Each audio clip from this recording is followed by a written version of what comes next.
Everyone, इस video में बात कर लेते हैं नोसेल लिमिटेड की। क्विकली एनालिसिस देख लेते हैं। चैनल को लाइक एंड सब्सक्राइब करना मत भूलेगा। तो नोसेल में आप देख रहे हो कि यहाँ पे आज एक सडन वॉल्यूम में अपमूव देखने को मिला है। वॉल्यूम स्पर्ट रहा है। यहाँ पे स्टॉक देखें तो कुछ दिनों से इसी जोन के आसपास ट्रेल कर रहा था। एक अच्छा कंसोलिडेशन चल रहा था और यहाँ पे जो स्ट्रॉन्ग सपोर्ट स्टॉक में बनते हुए नजर आ रहा था अपन को, वो 289 के आसपास यहाँ कहीं था। साथ ही साथ ईएमए के अकॉर्डिंग भी आप देखें तो 20 डे ईएमए इसी लेवल पे बन रहा था।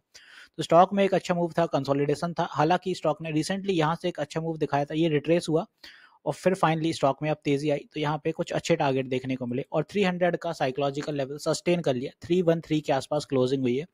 इस जोन के आसपास प्रॉफिट बुकिंग भी चली और प्रॉफिट बुकिंग की वजह है क्योंकि यहाँ पे ट्रेंड लाइन पास में है ऊपर की। यहाँ पे ये कुछ रेजिस्टेंस बनती है ट्रेंड लाइन और सेम एज इट इज यहाँ पे भी रेजिस्टेंस अपने बहुत करीब है।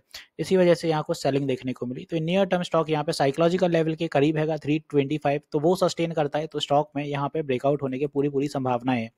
तो जो भी मूव रहेंगे स्टॉक में ऊपर की दिशा में, अगर ब्रेकआउट देता है तो इस लेवल के ऊपर सस्टेन करता है, तो आने वाले दिनों में फिर ये 350 के टारगेट के लिए अग्रसर होगा ऊपर की दिशा में।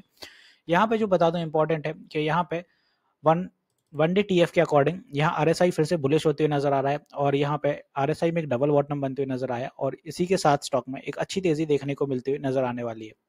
गैप काफ़ी है बिकॉज काफ़ी कूलिंग हो गई आरएसआई में। साथ ही साथ यहाँ वीकली टीएफ के अकॉर्डिंग अगर आप देखें तो यहाँ पे भी काफ़ी समय है ऊपर के जाने के लिए।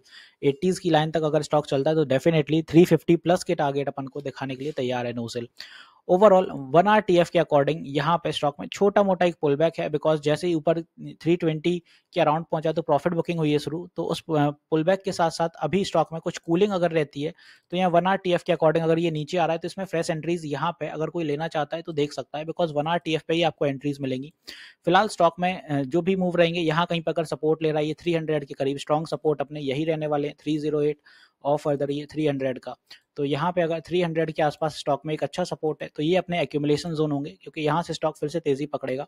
तो अब की बार यहाँ कहीं का ब्रेकआउट देने की फुल संभावनाएं हैं। अब ओवरऑल आज की वॉल्यूम भी अच्छी रही, 8 मिलियन के आसपास वॉल्यूम रहा और जब भी ऐसे वॉल्यूम रहे स्टॉक में अच्छी तेजी हमेशा देखने को मिली है। ये वॉल्यूम अब रहा है तो ओवरऑल यहाँ पे ब्रेकआउट अगर होता है तो आने वाले दिनों में जो अपने टारगेट रहेंगे वो यहाँ पे 330 का ये लेवल सस्टेन करना चाहिए और फिर अपना यहाँ पे 337 ऐसे ऐसे करके 350 का ये टारगेट। तो ये सारे एज ऑफ अपने रेजिस्टेंस रहेंगे और स्टॉक में जो सपोर्ट है अपने ऑलरेडी मैं बता चुका हूँ, ये 2 सपोर्ट है। तो यहाँ पे आरएसआई के अकॉर्डिंग भी मैंने बता दिया, ईएमएस भी आपको क्लियर कर दिया।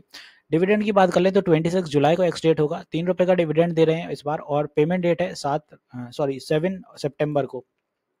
तो पेमेंट में भी समय है और डिविडेंड भी ठीक निकल के आ रहा है इस बार। हालांकि लास्ट ईयर का जो डिविडेंड था यहाँ पे वो भी अपना सिमिलर था, तो यहाँ पे कोई बड़ी डिफरेंस है नहीं, सिमिलर ही डिविडेंड है।